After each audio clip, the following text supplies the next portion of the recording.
তাহলে এখন 9.2 কত নম্বর অঙ্কটা? 17 নম্বর অঙ্ক। কত নম্বর অঙ্ক? কি করতে বলছে? সমাধান করো। সমাধান করা মানে কোণ নির্ণয় করা। ত্রিকোণমিতি অধ্যায়ে যদি বলে সমাধান করো, সমাধান নির্ণয় করো মানে কি নির্ণয় করতে হবে? কোণ নির্ণয় করতে হবে। কি নির্ণয় করতে হবে? তা দেওয়া আছে কি বলেন তো? দেওয়া আছে কি? দেওয়া আছে cos a minus sin a divided by cos a plus sin a is equal to √3 minus 1 √3 plus 1। বুঝছেন? আর আপনার উদ্দেশ্য হচ্ছে সমাধান করা। সমাধান মানে এ বের করা। এখানে কোন কোনটা দেখেন না, কোন এ এ এ এ। তাহলে বললাম না সমাধান করা মানে কোন বের করা, আর এখানে কোন দেওয়া আছে কোনটা, এর মান নির্ণয় করা। তাহলে আপনার উদ্দেশ্য হচ্ছে এ বের করা। উদ্দেশ্য কি বের করা? এখন এই অঙ্কটা অনেক কঠিন না বা বড় না? বড় জিনিসটাকে ছোট করার জন্য করতে হয় যোজন বিয়োজন। কি করতে হয়? আর বলেন যোজন বিয়োজন কেন করি? বড় জিনিসটাকে কি করার জন্য? ছোট করার জন্য। কিন্তু মাঝখানে একটু বড় দেখাবে, কিন্তু বড় দেখালে সেটা ছোট হয়ে যাবে। কি যাবে? ছোট হয়ে যাবে। আমরা একটু শুরু করি, কি বলেন? আসেন তো। তো যোজন বিয়োজন নিয়মটা কি ছিল মনে আছে সবার? উপরের জন মানে উপরেরটা, উপরেরটা উপরেও বসবে, নিচেও বসবে। ঠিক আছে? তাহলে যোজন বিয়োজকের উপায়টা নিয়মটা কি? উপরের জন উপরেও বসবে, নিচেও বসবে। যোজন মানে প্লাস, বিয়োজন মানে কি এখানে মাইনাস। তারপর নিচেরটা উপরেও বসবে, নিচেও বসবে। তাহলে cos a প্লাস কত sin a, আবার cos a প্লাস কত sin a। জিনিসটা বুঝছেন? তাহলে যোজনের নিয়মটা কি? লব উপরে বসে নিচেও বসে, যোজন বিয়োজন করার সময় উপরে প্লাস নিচে কি মাইনাস। আবার হরটা উপরে বসবে, নিচে বসবে। একেবারে এখানে বসান, বসান √3 মাইনাস 1, আবার প্লাস মাইনাস নিচেরটা, নিচেরটা √3 প্লাস 1 √3 প্লাস 1। ঠিক আছে? কি করে? যোজন বিয়োজন করে। পাশে কি লিখবেন? পাশে লিখবেন যোজন বিয়োজন করে। এতটুকু বুঝছি।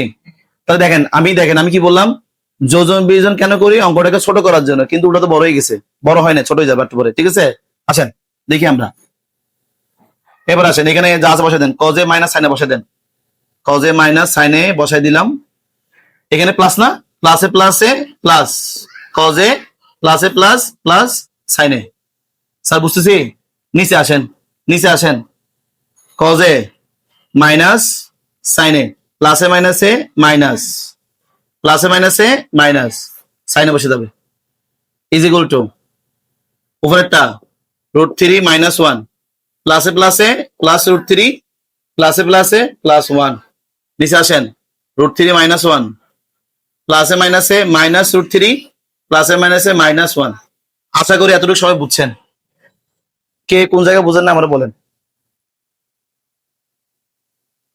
বুঝছি? হুম। এবার আসেন, তারপর লাইনটা আসেন তো, কাটাকাটি করি। আসেন কাটাকাটি করি। মাইনাস সাইনে প্লাস সাইনে চলে গেছে, ঠিক না? প্লাস কজে মাইনাস কজে কি করছে? চলে গেছে না? প্লাস 1 মাইনাস 1 কি করছে? চলে গেছে। মাইনাস 3 প্লাসে কি করছে? চলে গেছে। থাকতেছে কি? কজে কজে দুইটা কজে, কজে কজে কি গুণের সময় স্কয়ারে, যোগের সময় প্লাস 2, মানে কি 2টা আগে আসে। মানে কজে কজে যোগ না, যোগের জন্য 2টা আগে আসবে, আর গুণ হইলে স্কয়ার হইতো, কজ স্কয়ার হইতো। ঠিক আছে? মাইনাস সাইনে মাইনাস 2 সাইনে। বুঝছেন? ইজ ইকুয়াল টু উপরে আসেন, √3 প্লাস √3 দুইটা √3, মাইনাস আর মাইনাস আর মাইনাস 2। বলেন কত সমস্যা হয়েছে? প্লাস √3 দুইটা √3, মাইনাস 1 মাইনাস 1 মাইনাস কত 2। কাটাকাটি করেন এবার। 2 2 কাটা, 2 2 কাটা, মাইনাস মাইনাস, এই যে মাইনাস মাইনাস কাটা। ঠিক না? তাহলে আছে কি এখানে? উপর আছে কজে, নিচে আছে সাইনে, ওই পাশে আছে শুধু √3, ওই পাশে আছে কি √3। বুঝছেন কি বুঝেন নাই? এবার আসেন, ওইখানে কজ বাই সাইন মানে কি? কট। তাহলে বা কট, কটে কত √3। কি বুঝতেছি না? মাথা ঢুকতেছে না?